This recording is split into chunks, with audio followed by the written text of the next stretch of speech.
Kwartels uit die hemel. Ons lees Eksodus 16 vers 1 tot 13. Voorsien God nog elke dag in my behoeftes? Of nee, dalk moet ek die vraag totaal anders vra. Vertrou ek God werklik om elke dag in my behoeftes te voorsien? In die gebed wat Jesus ons geleer het, vra ons: gee ons vandag ons daaglikse brood. En nee, die gebed lui nie: maak asseblief voorsiening vir die volgende 6 maande vir ons brood nie, maar ons vra slegs dat die Here vandag sal voorsien. Bedoel ons wat ons bid?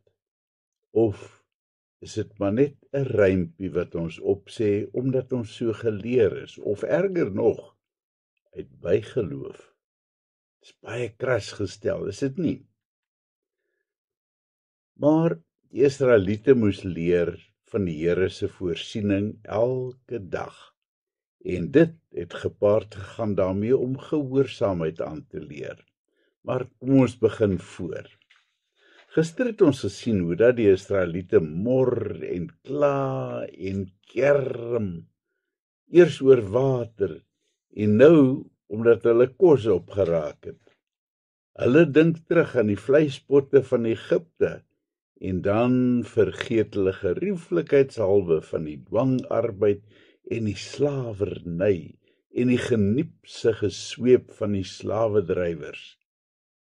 Erger nog, hulle vergeet totaal en al van die wonderdade van God die afgelope ruk. Hulle vergeet hoe dat die Egiptenare met peste en pla en selfs die dood getref is, terwyl hulle skotvry daarvan afgekom het. Sopas het hulle die grootste wonderwerk in mense jeugenis beleef, toe die Here 'n pad deur die see gemaak het. Maar selfs dit het hulle vergeet. Al wat hulle nou in gedagte het is kos.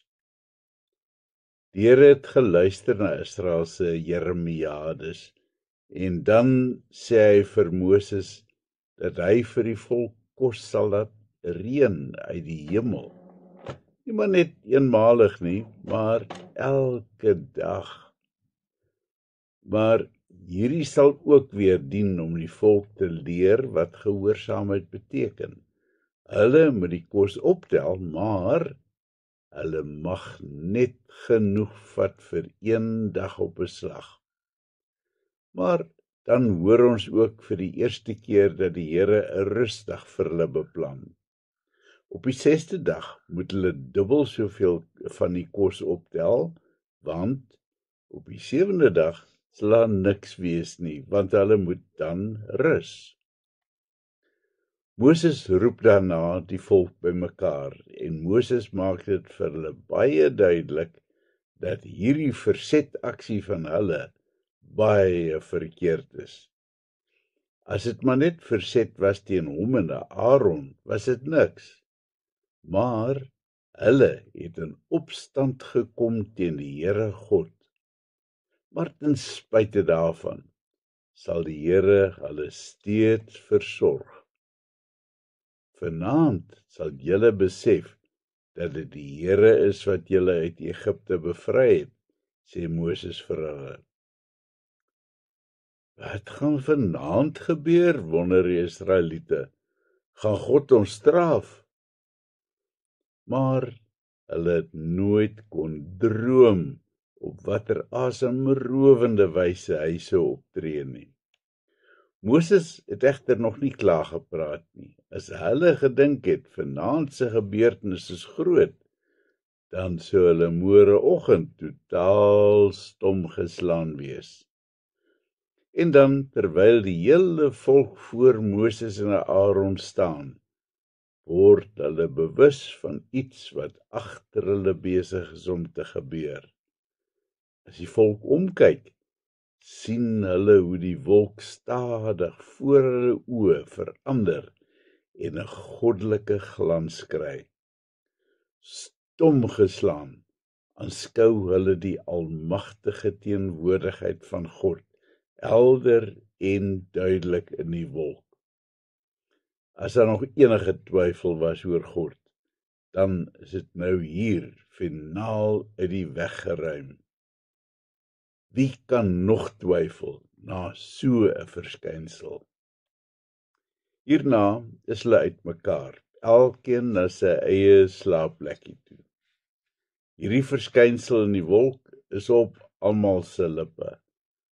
Maar wat het Moses bedoel toe hy gesê het dat daar vanaand iets groot sou gebeur, wonder hulle hardop. En dan gebeur dit. Daardie selfde aand nog, wanneer die skemer begin daal oor die woestyn. 'n Paar kwartels vlieg die kamp van Israel binne. "Kos!" skree iemand, "vang hulle!" 'n Paar manne hardloop agter die plomp voëls aan. Sulke vleis is beslis nie te versmaai nie. Die volgende oomblik word die lug eintlik swart, soos derduisende kwartels die kamp ingevlieg kom en tussen die Israeliete kom land. Waar sou kwartels vandaan kom in die dorre woestyn en in sulke reuse swerms? Maar wie gee nou om? Hulle is daar en hulle is beslis baie eetbaar. Hierdie is lekker vleis. Baie beter as die taai vleis van Egipte se ou beeste. Die Israeliete is buite hulle self van opgewondenheid. Dat so 'n ou gelukkie hulle nou moes tref. Daai aand brand die vreugdevure hoog. Daar's kos in die laar en oorgenoeg daarvan. Dis God wat voorsien het, sê die wyse ou manne, en hulle is dankbaar. Maar wat die volgende oggend sou gebeur, sou vir hulle nog 'n groter raaisel wees. Maar daaroor gesels ons môre. Kom ons bid nou eers saam. Here, dankie dat U voorsien. Ek wil vandag bid vir vandag se brood. Leer my asseblief om daarmee tevrede te wees. Amen.